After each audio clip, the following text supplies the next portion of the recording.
दोस्तों, आपने money heist में प्रोफेसर की प्लानिंग तो देखी ही होगी, लेकिन आज मैं जिस आदमी की कहानी बताने वाला हूँ उसकी प्लानिंग देखकर तुम प्रोफेसर को भी भूल जाओगे। ये कोई चोर या गैंगस्टर नहीं था, बल्कि एक आम टीचर जिसने अपनी बीवी को जेल से निकालने के लिए ऐसा मास्टर प्लान बनाया कि पुलिस, डॉक्टर और पूरा सिस्टम उसके इशारों पर नाचता रहा। उसने नकली रिपोर्ट्स बनाई, फोन लाइंस काटी, पुलिस को गुमराह किया और एक एक चाल ऐसे चली जैसे जिंदगी कोई शतरंज का खेल हो, क्योंकि उसके लिए ये चोरी नहीं थी, ये था प्यार की आखिरी बाजी।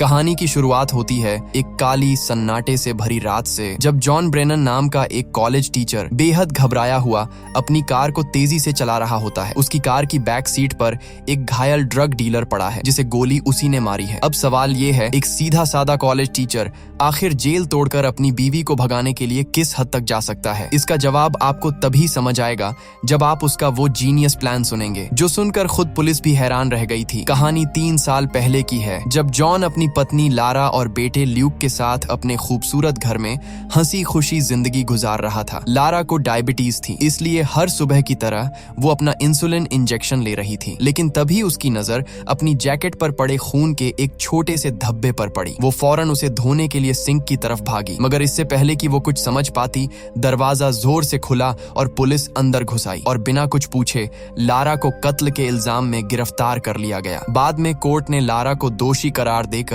उम्र कैद की सजा सुना दी, लेकिन अब भी कोई ठोस सबूत नहीं था जो पुलिस को फिर से जांच करने पर मजबूर कर सके, बल्कि सारे मौजूदा सबूत तो लारा के ही खिलाफ थे। जैसे उसके ऑफिस की एक सहकर्मी ने उसे कत्ल की जगह से निकलते हुए देखा था, उसकी जैकेट पर खून के निशान मिले थे और जिस हथियार से कत्ल हुआ था उस पर उसकी उंगलियों के निशान थे। ये सब देखकर वकील ने जॉन से साफ कह दिया, जिसके बाद जॉन ने ठान लिया और सीधे कहा वो जेल से जरूर बाहर आएगी, चाहे कुछ भी हो जाए। इसके बाद वो लारा से मिलने पहुंचा और वकील की कही बातें उसे बताईं। जॉन की आंखों में आंसू थे और उन्हें देखकर लारा सब समझ गई। उसके चेहरे पर निराशा उतर आई, वो फूट फूट कर रोने लगी, जैसे अब उसके अंदर उम्मीद की आखिरी किरण भी बुझ गई हो। लेकिन किस्मत जैसे जॉन का इम्तिहान ले रही थी। उस रात उसे खबर मिली कि लारा को अचानक अस्पताल में भर्ती कराया गया है। वो बिना एक पल गंवाए वहां पहुंचा, मगर अस्पताल के स्टाफ ने उसे लारा से मिलने नहीं दिया। जॉन ने डॉक्टर और पुलिस से खूब बहस की, झगड़ा किया। आखिरकार उसे थोड़ी देर के लिए मिलने की इजाजत मिल ही गई। जब वो अंदर गया, उसने देखा कि लारा को हथकड़ी से बिस्तर पर बांधा गया है और उसकी कलाई पर पट्टी बंधी हुई है। बस एक नजर में ही जॉन सब समझ गया। लारा ने शायद जिंदगी से हार मान ली थी। उसी पल जॉन के भीतर कुछ टूट गया और उसने मन ही मन कसम खाई कि अब चाहे दुनिया उसके खिलाफ क्यों ना हो, वो लारा को जेल से बाहर निकाल कर ही रहेगा। अब जॉन ने अपने मिशन की तैयारी शुरू की। वो जेल से भागने पर लिखी हर किताब पढ़ने लगा, हर छोटी बड़ी जानकारी इकट्ठा करने लगा। फिर वो डेमन नाम के एक शख्स से मिलने गया, जो अब तक 7 बार जेल से भाग चुका था। डेमन ने उसे समझाया, अगर सच में भागना है तो दिमाग खुला रखना होगा। जेल की रोजमर्रा की जिंदगी में ऐसी बारीकियां ढूंढनी होंगी जिनसे सिस्टम में दरार डाली जा सके। और सबसे जरूरी, अपनी मंजिल पहले से तय कर लो। ऐसी जगह जहां कम लोग जाते हो, कोई टूरिस्ट ना हो और रास्ता बस, ट्रेन या एयरपोर्ट इन सब से दूर हो, क्योंकि जब सिस्टम गिरता है सबसे पहले वहीं से ढूंढना शुरू किया जाता है। इसके अलावा उसे ऐसे नकली कागजात बनवाने होंगे जिन्हें कोई आसानी से पहचान न पाए और किसी दूसरी स्टेट से भागना होगा। सबसे जरूरी बात, सारा पैसा नकद कैश रखना होगा ताकि ट्रांजैक्शन से उसकी लोकेशन ट्रेस न हो सके। इसका मतलब था कि उसे इतना कैश इकट्ठा करना होगा जो करीब 5 साल तक चले, क्योंकि तब तक केस थोड़ा ठंडा पड़ जाएगा। इस प्लान का सबसे मुश्किल हिस्सा था पिट्सबर्ग शहर के ब्रिज पार करना, क्योंकि 9/11 के बाद से वहां की पुलिस ने पूरा शहर सिर्फ 15 मिनट में सील कर देना सीख लिया था। इसके अलावा उसे अपने माँ बाप और दोस्तों से हमेशा के लिए दूरी बनाए रखनी होगी और अगर जरूरत पड़ी तो शायद उसे किसी की जान भी लेनी पड़े। ये सब सुनकर जॉन घर लौटा और फिर उसने एक दीवार पर नक्शे और तस्वीरों को चिपकाकर अपने प्लान का हिसाब लगाना शुरू कर दिया। जब भी वो जेल में लारा से मिलने जाता, वो वहां की छोटी छोटी बारीकियों को बड़े ध्यान से नोट करता। उसने देखा कि लिफ्ट में एक होल था और दूसरी तरफ कुछ कर्मचारी छत की लीकेज ठीक करने आए हुए थे। साथ ही उसने ये भी नोट किया कि कौन से ट्रक रोज वहां रुकते थे। अब जॉन इस प्लान में इतनी गहराई से उतर चुका था कि वह कॉलेज में पढ़ाते हुए भी अपने लैपटॉप पर इन बारीकियों की जांच करता रहता। अंत में उसने फैसला किया अपने घर को बेच देना चाहिए, क्योंकि इस प्लान के लिए उसे बहुत सारा पैसा चाहिए था। अब उसे नकली कागजात बनवाने थे, जिसके लिए वो शहर के एक खतरनाक मोहल्ले में जाने लगा। वहां उसने एक डीलर से ऑक्सीकॉन्टिन खरीदना शुरू किया और बातों बातों में उससे नकली पासपोर्ट बनाने वाले का पता पूछ लिया। कई कोशिशों के बाद उसे एक आदमी मिला जिसने कहा, अगर सच में पासपोर्ट चाहिए तो बार में जाकर एक डीलर से मिलो। लेकिन यहाँ जॉन के साथ धोखा हो गया। जैसे ही वो वहाँ पहुंचा, कुछ गुंडों ने उस पर हमला किया और उसके सारे पैसे छीन लिए। उसी बार में बैठे माइक नाम के आदमी ने ये सब अपनी आंखों से देखा। कुछ दिन बाद जॉन फिर उसी मोहल्ले में लौटा, लेकिन इस बार 2 बाइक्स उसका पीछा कर रही थीं। किसी तरह वो अपने घर पहुंचा ही था कि दरवाजे की घंटी बजी। जॉन ने दरवाजा खोला और सामने वही माइक खड़ा था। माइक ने कहा, मैं तेरे लिए नकली पासपोर्ट बना सकता हूँ। जॉन ने उसे कुछ तस्वीरें और एडवांस पैसे दिए और सख्त लहजे में बोला, आज के बाद मेरे घर वापस मत आना, मैं पासपोर्ट किसी दूसरी जगह से लूंगा। माइक मान गया, लेकिन जाते जाते बोला, अगर मैं तय वक्त पर वहाँ नहीं पहुंचा तो बिना कुछ बोले चुपचाप वहाँ से निकल जाना। इसके बाद हम देखते हैं कि जॉन अपने प्लान के अगले कदम की तैयारी में जुट जाता है। वो एक दुकान से बंदूक खरीदता है और दुकानदार से बंदूक चलाना सीखता है। अगले दिन वो माइक की बताई हुई लोकेशन पर पासपोर्ट लेने पहुंचता है। काफी देर तक इंतजार करने के बाद उसे एहसास होता है माइक लेट हो चुका है, लेकिन फिर भी वो नहीं गया, वहीं बैठा रहा। थोड़ी देर बाद वहाँ से एक गाड़ी निकलती है और तभी माइक पहुंचता है। माइक ने गुस्से में कहा, तू अभी भी यहीं बैठा है? जो गाड़ी अभी गई वो एक पुलिस वाले की थी। फिर उसने जॉन को नकली कागजात थमाते हुए कहा, तू इस काम के पीछे पागल हो चुका है जॉन, और यही पागलपन किसी दिन तुझसे भारी गलती करवाएगा। खैर, इसके बाद हम देखते हैं कि जॉन ने एक बम्प की बनाना सीखा, यानी ऐसी चाबी जो किसी भी ताले को खोल सकती थी। उसने इंटरनेट से देखकर वो चाबी खुद बनाई और तय किया कि अगली बार जब वो जेल जाएगा तब इसका इस्तेमाल करेगा। जिस दिन वो जेल पहुंचा, उसने मेटल डिटेक्टर में अपनी बाकी चाबियों के साथ वो बम्प की भी डाल दी और जैसे ही वो डिटेक्टर से आगे बढ़ा, उसने पुलिस के देखने से पहले ही चुपके से चाबी उठा ली। बाकी लोगों के साथ चलते हुए जॉन जानबूझकर सबसे पीछे रहा। मौका मिलते ही उसने एलिवेटर में चाबी लगाने की कोशिश की, मगर बदकिस्मती से चाबी टूट गई और उसका आधा हिस्सा लॉक के अंदर ही फंस गया। जॉन ने उसी पल अपने हाथ में मौजूद दूसरा हिस्सा फेंक दिया और ऐसे खड़ा हो गया जैसे कुछ हुआ ही ना हो। कुछ ही पलों में एक पुलिस वाला वहां पहुंचा और टूटी हुई चाबी देख ली। तभी जेल के सभी विजिटर्स से पूछताछ शुरू हो गई। जब जॉन की बारी आई तो उसने सिक्योरिटी कैमरे की फुटेज देखकर चालाकी से कहा, मैं तो इसमें दिख ही नहीं रहा, ये लंबा आदमी है ना, इसके पीछे खड़ा था मैं। ये सुनकर ऑफिसर को उस पर थोड़ा शक तो हुआ, मगर सिर्फ शक के दम पर कोई कार्रवाई नहीं की जा सकती थी, इसलिए उन्होंने जॉन को जाने दिया। जैसे ही जॉन जेल के दरवाजे से बाहर निकला, घबराहट के मारे उसकी हालत बिगड़ गई। ये सब डिटेक्टिव क्विनन ने देख लिया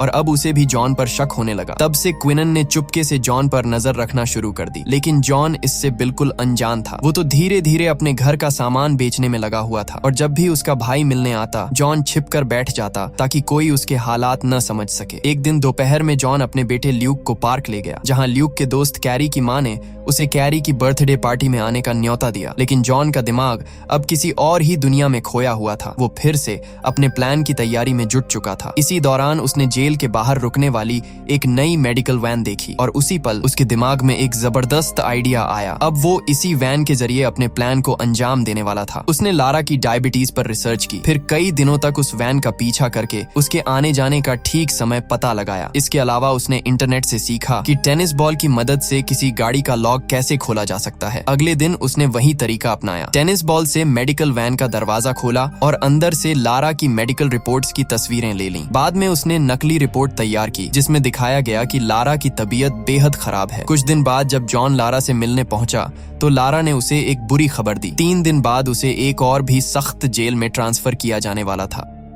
ये सुनकर जॉन के पैरों तले जमीन खिसक गई। अब उसके पास सिर्फ 3 दिन थे अपने प्लान को पूरा करने के लिए। सबसे बड़ी परेशानी ये थी कि उसका घर अभी तक बिका नहीं था और उसके पास वो पैसे नहीं थे जिनसे भागने का इंतजाम किया जा सके। आखिरकार जॉन ने अपनी बंदूक उठाई और एक बैंक लूटने के इरादे से निकल पड़ा, लेकिन वहां पहुंचकर भी वो खुद को रोक न सका। उसके हाथ कांपने लगे और वो हिम्मत नहीं जुटा पाया। कुछ देर तक बैंक के बाहर खड़ा रहा, फिर चुपचाप लौट आया। बाद में वो फिर से लारा से मिलने जेल पहुंचा और कहा कि वो उसे दूसरी जेल में भेजे जाने के खिलाफ अपील करेगा। ये सुनकर लारा गुस्से से भर गई क्योंकि जॉन अब भी हकीकत को स्वीकार करने को तैयार नहीं था। लारा ने कहा, तुम किसी सपने में जी रहे हो जॉन, तुम्हें लगता है कि मैं यहाँ से छूट सकती हूँ, लेकिन हकीकत ये है कि ऐसा कभी नहीं होगा। आखिरकार जॉन को रोकने के लिए लारा ने आंसू भरी आंखों से कबूल कर लिया कि उसने ही कत्ल किया था। वो चाहती थी कि जॉन अपनी जिंदगी में आगे बढ़े, किसी और के साथ एक नई शुरुआत करे, लेकिन जॉन को अब भी उस पर यकीन नहीं हुआ। वो फिर से लारा से मिलने गया, इस बार और भी मजबूत इरादे के साथ। उसने लारा से कहा, तुम हिम्मत मत हारो, मैं तुम्हें यहाँ से जरूर निकालूंगा। अब जॉन को जैसे तैसे पैसों का इंतजाम करना था। रात होते ही वो उसी खतरनाक मोहल्ले में लौटा। वहाँ उसने एक डीलर का पीछा किया और उसके बॉस के घर तक पहुँच गया। मौका मिलते ही जॉन ने अचानक डीलर को पकड़ लिया और उसे धक्का देकर घर के अंदर घुस गया। इसी दौरान घर के कुत्ते ने उसकी टांग पर काट लिया, लेकिन जॉन ने बंदूक तान दी और उन्हें डराते हुए बोला, एलेक्स, कुत्ते को कमरे में बंद करो, अभी के अभी। अब जॉन ने उनसे पैसों की मांग की तो उन्होंने डर के मारे अपनी जेब में रखे सारे पैसे उसे दे दिए। एलेक्स ने ठंडी हंसी के साथ कहा, तेरे अंदर किसी को मारने की हिम्मत नहीं है, कुत्ते तक पर गोली चला नहीं पाया तू। लेकिन तभी जॉन ने विस्की की बोतल जमीन पर उड़ेल दी और एक चिंगारी से उसमें आग लगा दी। आग की लपटें देखते ही कमरे का माहौल डर और तनाव से भर गया। एलेक्स घबरा गया और बोला, घर में एक बच्चा है। वो बच्चे को बचाने के लिए ऊपर की तरफ भागा, लेकिन जॉन ने भी फौरन डीलर को अपनी ढाल बनाकर उसके पीछे पीछे कदम बढ़ा दिए। असल में यही चाल जॉन के काम आ गई, क्योंकि एलेक्स ऊपर बंदूक लेने ही आया था। जैसे ही उसने जॉन पर गोली चलाई, गोली सीधी डीलर को जा लगी। अब एलेक्स ने दोबारा निशाना साधने की कोशिश की, मगर इससे पहले कि वो ट्रिगर दबाता, जॉन ने एक ही झटके में उसे गोली मार दी। इसके बाद जॉन ने घर के हर कमरे की तलाशी ली और जल्द ही उसे पैसों से भरा बैग मिल गया। भागते वक्त उसकी नजर पड़ी, डीलर अब भी जिंदा था, जमीन पर पड़ा दर्द से कराहते हुए मदद मांग रहा था। यहीं से कहानी की शुरुआत होती है, जब जॉन उस बुरी तरह जख्मी डीलर को अपनी गाड़ी में ले जा रहा था। रास्ते में उसकी गाड़ी की टेल लाइट टूट गई थी। जॉन ने उसे अस्पताल ले जाने के बारे में सोचा, मगर इससे पहले कि वो कुछ कर पाता, डीलर ने गाड़ी में ही दम तोड़ दिया। आखिरकार जॉन ने उसकी लाश एक बस स्टॉप पर छोड़ दी और फिर अपने प्लान के मुताबिक एक पार्किंग लॉट में जाकर फेंस काटने लगा। उधर एलेक्स के घर में आग लग चुकी थी और कुछ देर में पुलिस मौके पर पहुंच गई। उन्हें वहां जमीन पर खून के धब्बे मिले और सबूत के तौर पर गाड़ी की टूटी हुई टेल लाइट भी। इधर जॉन काम खत्म करने के बाद अपने माता पिता के घर रात बिताने चला गया। जब उसके पिता ने उसका बैग उठाया तो उनकी नजर अंदर रखे प्लेन टिकट्स पर पड़ी और उसी पल उन्हें समझ आ गया कि जॉन क्या करने जा रहा है। अगली सुबह जाने से पहले जॉन ने लूक से कहा कि वो अपने दादा दादी को गले लगाए, क्योंकि वो जानता था ये उनकी आखिरी मुलाकात होगी। अंत में जॉन के पिता ने भी उसे मजबूती से गले लगाया और भारी मन से अलविदा कहा। आखिरकार आज वो दिन आ चुका था। जॉन अपने प्लान को अंजाम देने वाला था। उसने सारा सामान बांधा और अपने सारे नक्शे और कागज फाड़कर 2 अलग अलग कूड़े के बैग्स में डाल दिए। इसके बाद जॉन मेडिसिन सेंटर पहुंचा और बिना वक्त गंवाए वहां की फोन लाइंस काट दी। फिर वो चुपचाप एक वैन में घुस गया और लारा के ब्लड सैंपल्स बदल दिए। अब असली रिपोर्ट की जगह रख दी गई थी उसकी बनाई हुई नकली रिपोर्ट। इसके बाद जॉन ने लूक को उसके दोस्त कैरी की बर्थडे पार्टी के लिए छोड़ा। जाते जाते उसने कैरी की से कहा, अगर मुझे आने में थोड़ी देर हो जाए तो लूक की जेब में उसके दादा दादी का नंबर है। वहीं दूसरी तरफ हॉस्पिटल में डॉक्टरों ने जब ब्लड रिपोर्ट देखी तो उन्हें कुछ गड़बड़ लगी और उन्होंने लैब को कॉल करने की कोशिश की, मगर फोन लाइन बंद थी। अब इंतजार किए बिना उन्होंने इन्हीं रिपोर्ट्स के आधार पर लारा को हॉस्पिटल में भर्ती कर लिया। इधर पुलिस को टूटी हुई टेल लाइट से गाड़ी का मॉडल मिल गया। थोड़ी और जांच पड़ताल के बाद सारे सबूत जॉन की तरफ इशारा करने लगे। जैसे ही वो जॉन के घर पहुंचे, उन्हें वो दीवार मिली जिस पर जॉन ने अपनी पूरी प्लानिंग और नक्शे बनाए थे। इसी बीच डिटेक्टिव्स को खबर मिली कि लारा को हॉस्पिटल में भर्ती किया जा रहा है। अब उन्हें जॉन के इरादों पर पूरा शक हो गया और उन्होंने भी जल्द से जल्द हॉस्पिटल पहुंचने का फैसला किया। लेकिन जॉन उनसे पहले ही पहुंच चुका था। वो डॉक्टर का कोट पहनकर लारा के कमरे में घुस गया। फिर उसने पुलिस वालों को बंदूक से धमकाया और लारा की हथकड़ियां खुलवा दी। इसके बाद उन पुलिस वालों को कुर्सियों से बांध दिया, मगर तभी लारा ने जॉन के साथ भागने से इनकार कर दिया। इस बात पर जॉन बुरी तरह भड़क गया। उसने गुस्से में कहा, तो फिर अपने बेटे को फोन कर दे, बता दे कि आज उसके माँ बाप जिंदा वापस नहीं आएंगे। ये सुनकर लारा को समझ आया कि हालात कितने खतरनाक हो चुके हैं। उसे एहसास हुआ कि अगर वो अब नहीं भागी तो जॉन सच में किसी को भी मार सकता है। आखिरकार लारा ने जल्दी से जॉन के दिए कपड़े पहने, लेकिन तभी एक नर्स ने उन्हें देख लिया। दोनों तुरंत एलिवेटर में घुस गए। उधर नर्स ने जोर से चिल्लाकर सिक्योरिटी को बुला लिया था। वहीं जॉन और लारा ने जल्दी से अपने सफेद कोट उतारे और सीधा लॉबी की तरफ बढ़े, लेकिन वहां तो डिटेक्टिव्स पहले से ही घात लगाकर खड़े थे। उन्हें देखते ही जॉन ने झट से किसी और मंजिल का बटन दबा दिया और डिटेक्टिव सीढ़ियों से नीचे उतरकर उनका पीछा करने लगे। जैसे ही एलिवेटर का दरवाजा खुला, जॉन ने चालाकी से दोनों के कोट सीढ़ियों के पास फेंक दिए और खुद दोबारा एलिवेटर में घुस गया। कोट देखकर डिटेक्टिव्स को लगा कि जॉन और लारा सीढ़ियों से भागकर पार्किंग लॉट की तरफ गए हैं, इसलिए वो भी तुरंत वहीं दौड़ पड़े। मगर असलियत ये थी कि जॉन और लारा वापस लॉबी में उतर चुके थे और कुछ ही पलों में मुख्य दरवाजे से बाहर निकल गए। सड़क पार करते ही जॉन ने अपनी जैकेट बदल ली और एक बेसबॉल टीम के फैंस की भीड़ में खो गया। वो भीड़ स्टेशन की तरफ जा रही थी और इसी भीड़ के बीच जॉन और लारा चुपचाप ट्रेन में चढ़ गए। लेकिन मुसीबत अब भी खत्म नहीं हुई थी। जॉन जानता था कि अगले स्टेशन पर पुलिस उनका इंतजार कर रही होगी, इसलिए अचानक उसने ट्रेन की इमरजेंसी ब्रेक खींच दी। ट्रेन रुकते ही दोनों नीचे कूद पड़े और देखा कि वो ठीक उसी पार्किंग लॉट के सामने है जहां जॉन कुछ दिन पहले आया था। वहीं वो फेंस का छेद अब उनके काम आया। दोनों उसी रास्ते से होकर अंदर पहुंचे जहां जॉन की गाड़ी पहले से तैयार खड़ी थी। अब जॉन ने बिना वक्त गंवाए गाड़ी फुल स्पीड में दौड़ा दी। वो समय रहते पहला ब्रिज पार करने में कामयाब हो गए। अब अगला कदम था लूक को उठाना, मगर यहीं जॉन से एक छोटी सी गलती हो गई। जब वो कैरी के घर पहुंचा तो पता चला कि पार्टी तो जू में थी और वो सब अभी तक वापस नहीं लौटे थे। उधर दूसरी ओर पुलिस जॉन के मोहल्ले में तलाशी ले रही थी और जल्द ही उन्हें कूड़े के बैग्स में जॉन की पूरी प्लानिंग के कागज मिल गए। इधर जॉन ने गाड़ी की रफ्तार बढ़ाई और जू की ओर निकल पड़ा, लेकिन ऐन वक्त पर उसने सड़क बदल ली। उसने लारा से कहा, अगर हमने अब देर की तो सारी सड़कें बंद हो जाएंगी और हम लूक को नहीं ले पाएंगे। फिर उसने धीरे से कहा, हमें उसे यहीं छोड़ना होगा, उसके दादा दादी उसका ख्याल रख लेंगे। मगर लारा अपने बेटे के बिना रहने को हरगिज तैयार नहीं थी। अचानक उसने गाड़ी का दरवाजा खोला और सिर बाहर निकाल दिया। उसी वक्त सामने से एक ट्रक तेजी से आ रहा था। टक्कर बस एक पल दूर थी, मगर ऐन वक्त पर जॉन ने गाड़ी घुमा दी और दोनों बाल बाल बच गए। जॉन ने तुरंत गाड़ी रोकी और लारा से कहा कि वो सही थी, वो भी अपने बेटे के बिना नहीं रह सकता। आखिरकार उसने फैसला किया वो वापस जाएगा। दोनों सीधे जू पहुंचे, लूक को अपने साथ लिया और अब उनके सामने बस एक ही मंजिल थी, किसी भी तरह उस चेक पॉइंट को पार करना। तभी अचानक जॉन के दिमाग में एक जबरदस्त आइडिया आया। वो सीधे ट्रेन स्टेशन पहुंचा और वहां खड़े एक बुजुर्ग अंकल आंटी को लिफ्ट देने की पेशकश की। फिर वो तीनों गाड़ी में सवार होकर चेक पॉइंट की ओर निकल पड़े। वहां पर गार्ड्स एक जवान पति पत्नी और उनके बच्चे वाली गाड़ी की तलाश कर रहे थे, लेकिन जॉन की गाड़ी में तो 2 बुजुर्ग सवारियां भी थीं, इसलिए किसी को जरा भी शक नहीं हुआ। गार्ड्स ने गाड़ी को सिर्फ एक नजर देखा और फिर उन्हें बिना चेक किए आगे जाने दिया। जॉन ने राहत की एक गहरी सांस ली। कुछ दूरी पर पहुंचकर उसने अंकल आंटी को सुरक्षित शहर में उतारा और फिर वो सीधा कनाडियन एयरपोर्ट की तरफ बढ़ गया। उधर टीवी चैनलों पर उनकी तस्वीरें भगोड़ों की तरह दिखाने की तैयारी हो चुकी थी, मगर किस्मत आज जॉन के साथ थी। उनके पासपोर्ट पहले ही चेक हो चुके थे